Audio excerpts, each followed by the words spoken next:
আমরা বিশ্বাস করি খুব দ্রুততম সময়ে গাজার আকাশের মধ্যে আমরা এই জুলুমকে হটিয়ে আমরা ইনকিলাব দেখতে পাবো।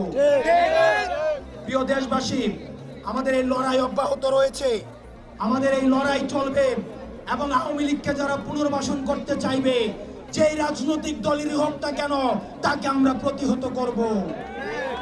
চাঁদাবাজি, টেন্ডারবাজি এবং মাঠ দখল, বাজার দখল, পুকুর দখল, বাজার দখল, এগুলো এলাকায় শুরু হয়ে গেছে না? এগুলো চলতেছে না? যারা দখলবাজ তাদের হাত ঘুরিয়ে দিয়ে তাদেরকে পুলিশ উঠিয়ে দেন।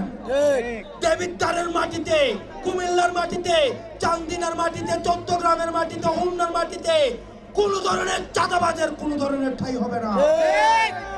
কেউ যদি চাঁদাবাজি করতে আসে বলবেন চাঁদার টাকা আস্তাদ আব্দুল্লাহকে দিয়ে এসছি, প্রয়োজনে তার থেকে চাঁদা নিয়ে আসুন। যে চাঁদা চাইতে আসবে তাকে ধরে ধরে পুলিশে দিয়ে আসুন।